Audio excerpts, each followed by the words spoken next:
Are you happy to go till pretty much like complete failure today? Yeah. So just go until you obviously save yourself on the sides, but yeah, we'll take you pretty much close till failure if we can today, and it'll be good from there. That's not daunting or anything. No. So we're here at My Vital Metrics. Today we've got a VO2 Max test and a DEXA scan. So we're going to look into the body composition, and we've also got James Moran, who's England rugby nutritionist, and he's worked with Adam Azim, Chris Smith, and he's politely looked into helping myself for this marathon prep, and it's going to be a big help for me, because obviously being a bigger guy looking to get a decent time in the London Marathon and put up a good effort for Young Lives versus Cancer, it's really important that I look into like wasted energy, and if I've got extra body weight, then that's going to slow me down. So we're going to get the stats, we're going to run the numbers, see where my glycogen starts to kick in. So we'll explain this a little bit later, but where glycogen takes over, where you start running predominantly off that, and then you hit that wall in the bonk. So there's a lot of science behind it, and hopefully from the last results, I'll be running off more fats and my body comp will be lower, but it's still the start of this long prep. So we're going to do another scan further on, maybe a couple of weeks out, and another VO2 max. But we'll see where we're at. This is a starting point. This is the drawing the line in the sand, and then we can only go up from there. So testing My Vital Metrics, the best in the business. They are the creme de la creme. All the equipment's phenomenal, and we're going to see what the results are like. Cool. So 4:45 pace is about 7.8 miles an hour. So we'll get you up to 7.5, and an incline will probably do the rest from there. Because obviously we've still got like 12 inclines to work with if we need to. Okay. So you'll be running at that pace, obviously up quite a steep hill towards the end. But yeah, like I said, we'll kind of gradually build you up to that, and then kind of go from there. Cool. Whenever you're ready, little mask here, nose goes here, this goes under your chin, just checking that's the right size for you. I think it looks okay. Yeah, that's absolutely fine. If I set that all up for you. Caffeine can affect your heart rate, so we just do whatever you usually do for your training anyway. So that sounds perfect. Okay. Not pinching you anywhere, are we? No. Okay, beautiful. I'm going to set that up and get it calibrated. Feel free to just hop on the treadmill whenever you're ready. If you want to grab stuff to wear, that's absolutely fine. If you want to put a watch on as well, you can. So anything like that is absolutely fine as well.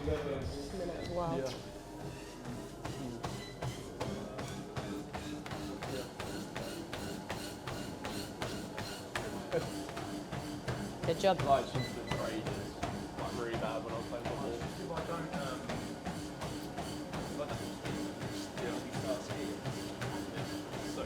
Nice, Shane, how are you feeling? Good. Stride length okay? Is it quite short? Cruising. Yeah, cool. We'll beat you up a little bit. Your resting heart rate is like 40, so. Really? It's going to take a, yeah. It's gonna take, is that on the treadmill as well, with the mask on? It's going to take a while to get to like the 180s. So we'll make sure we get there in the time. I said it was like 36. Yeah. That's mad, isn't it? Yeah. Below 30, really? Wow. I thought mine in the 50s was like alright, but so it's likely because he might have been saying like 160s, 170s for a while, just from that training background. That's what happened last time. So it stays in the 170s for quite a while. So yeah, obviously. Yeah, she's definitely got like still got 5 minutes more. Oh yeah, for sure. For sure. It's gonna be a good one. We need to ready out his what it was last time. So yeah, be really good. Awesome. 15 left. Nice. 10 left. If you got more, keep going. If you feel like you've got more, keep going. Superb, mate. Superb. Come on, Shane. Let's see what you got. Really push. Love it. Love it. This is it now. This is a dog fight. Get right up to that bar. There we go. Stay with it. Good. 15 seconds done. Come on, Shane. Make it to the minute if we can. Come on, really push. Give it everything you got. Fight that incline. Stay nice and high. Come on, let's go. Good work. Good. Smashing it. Really use those arms. Halfway through this minute now. Come on, let's go. Good. Last push. Go on, stay with it. Stay with it. Stay with it. Good lads. Good lads. Great work, mate. Good work, Shane. Well done. Smashed it really well. That's all right. It's a VO2 Max. I think genetically must have been. Oh, wow. Set the level. Creeps up on you quick. Yeah, it's like From nothing to just like Hit the incline. Boom. I was like 15 minutes, like that's just cruising. I'm doing 20 minutes. Yeah. Next minute is complete shift. One side. Yeah, yeah. And I was like, fighting for the last 2 minutes, fighting for the half. Yeah. Fighting for the 16 and a half, 17, 17 and a half, 18. Yeah. At that 18 incline as well. It's tasty, isn't it? 20 something. You done really well. You've done very well today. Smashed it. Well, the last time I came in, I beat all the athletes that I brought in. So I was quite happy with that. Definitely hit your peak. You got higher VO2 Max today as well. Have you? Yeah, it was really good. 66.9. Great. Nice. Probably 67. Yeah, 67. Thank Thank you very much.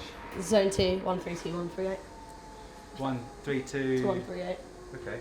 Is that, yeah, feels like I normally sit around 144. Is that too high? It's too high, yeah. probably a little bit. What you'll find there though is like it's such a challenge when you get that fit to sit that low. Yeah, it is. Because you'll just naturally like run a little bit harder. Yeah. It's tough. Fuel really retention tough. as well. It is really, really good. Everything you got. Really, really push. So maybe go about like 0.5. Nice. Yeah. Good man. Well done. Yeah. Well done.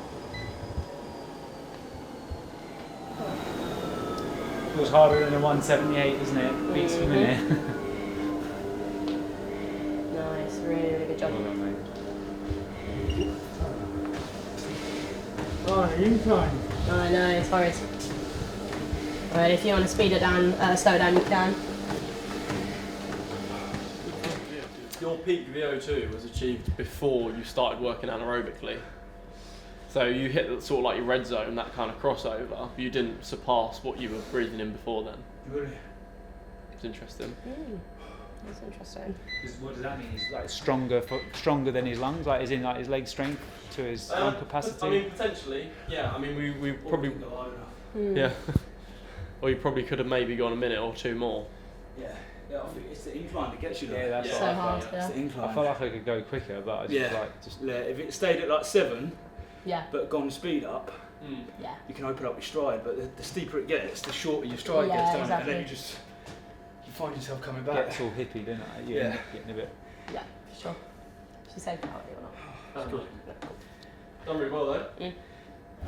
So this is James. James is a nutritionist, PhD, guru, fit, healthy lad that actually, nearly beat me in the VO2 Max score as well, which is quite humbling. But also practices what he preaches. He's 10% body fat. I'm sitting at 16 point something, so there's room to work for myself. But yeah, James works with Chris Smith. He works with Adam Azim.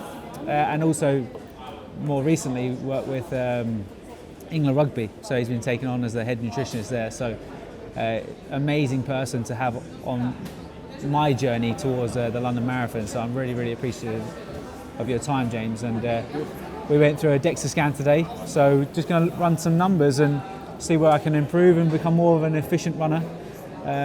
So I can get this sub 245 that I'm trying for. Nice. Yeah, so we've just completed a DEXA and VO2 around the corner at My Vital Metrics. So big kudos to the guys there running the clinic in the heart of London, great place. So at the moment we've got a 16.7% body fat percentage with a 13.2, 63.7. So straight away I look at that today and I go, right, the challenge for you is let's get that fat mass down to 10. So can we get 3.2 kilo off? And during that process, an understanding and just an awareness that you might lose a little bit of muscle mass because of the amount of miles you're going to put into the road. And it's very difficult that when you're doing that amount of running to try and hold on to that muscle mass because you're in this constant process of muscle protein flux. So you're breaking down muscle all the time and then you're training and you're trying to hold on to it. Where would you want me to be then? Yeah. In terms of like actual, if I'm not jumping the gun, like where would you say 10%, I think there's no reason why you can't enter the single figures on fat mass. So that would be a 3.2 kilo loss of a subtotal. And then when you look at lean mass, actually having an acceptance to say, well, we've got quite a lot of muscle mass here. If that dropped down to 63 over that process, then there's another 700 grams coming off. So I think you could be running London at 88, 89, no problem. 78. 78, 79. Okay. So the challenge for me working with you is to say, we don't want to lose too much muscle mass, but how do we allow the body to stimulate a lot of fat mass coming off? And we'll just do that through elevated training demands and controlling that nutrition. And we'll obviously keep, going back to all of the classical literature, keep that protein at least at 1.6 gram per kilo, probably 2. 2, yeah. And then so that's like 160 grams a day. Yeah. And then really understanding, like better than me, but fueling for the work required. So if you've got that long run coming up, let's fuel for it properly. But then outside of that, let's keep the carbohydrate low. Okay, so the other thing we did in My Vitals was the VO2 Max. So a nice push on the treadmill to see where we're at. I think first and foremost, superior fitness level, mate. Well done. Thank you very much. 100 score, which is great. So just walking through the data here, I mean, you'll know this just as well as me, mate, but heart rate. So we know that starting heart rate on the test, 51, you're in and around your aerobic threshold at 111 with an anaerobic threshold of about 170. VO2 max heart rate today was around 175. So you'll know then when you go out and do these long runs or short runs where you're trying to hit that intensity, this is kind of your max where you're going to peak out. Yeah. VO2 max today, round that up, 67. So that's measured kind of milliliter per kilogram per minute. So really nice score today, very impressive numbers. And the exciting thing is you've still got 8-9 weeks of training. So, expect that to potentially dip into the 70s, which if you're already at superior, like you're going to be up there with some of their higher performing fitness tests in there, which makes sense because chasing a 2-hour 45, like we need you to be fit. We now know based off of your fitness level as of today, kind of where that heart rate needs to be sitting. And if you are going to go on a treadmill, kind of speed and incline that you're going to be sitting at. This is different because I've been working off the 180 minus your age. Yeah. So I had mine down at 144. For zone 2? Yeah. Yeah. So it's 138 as a max. Yeah, and there's probably a lesson here. Like the beautiful thing with predictive equations and predictions like that is that, it's the norm of the population and we're trying to give you insight if you haven't got access to labs. Yeah. Actually, you've gone in and you've gone, I'm going to push myself today, find out exactly where I'm at, and these are your numbers. Yeah. So unfortunately for you, like zone 2 can be a bit boring, and actually you're probably going to have to sit or like ease off a little bit to be in genuine zone 2 before dipping.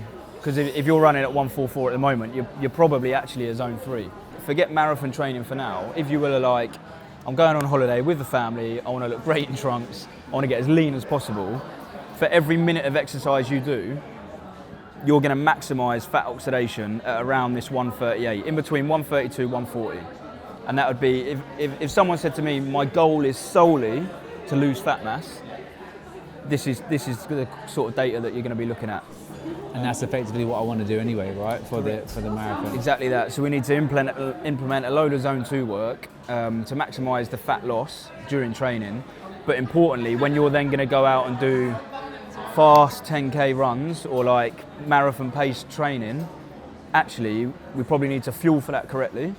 We need to make sure the carbohydrate's being consumed because we know that the body is going to tap into the body's going to ask itself, right, where's it coming from? Where's that substrate utilisation? So say I'm doing 100 kilometres a week for easy round figures. 80 of those kilometres are lower pace zone 2. Would I need to fuel before then? What would the distance be on them? 12k, something like that? I would say no. Go out fasted? Yeah, I think so because if you're, let's say you have a big bowl of porridge and a banana and then you go out, if we're going to go out and do 10k runs, like you're fit enough, you don't need food prior to that. And the goal is that we're trying to shift quite a bit of fat mass. So we want to go out, use those runs as this is a zone 2 training to work on that, but also this is a run where I'm going to chip away at fat mass, which is why a lot of your boxers will go out and do those morning runs. Late night runs, morning runs. The difference then is, the moment you say, mate, I'm going out to do an 18K, like race pace, we go, right, let's fuel up the night before, let's fuel the morning off, let's go and do it. Timing wise, I've got 2 young kids, so that's why I pushed my run on a Saturday. It was normally a Sunday, but I'm pushing it to Saturday morning, so I can get up, get out, get it done. This weekend I've got a 2-hour run.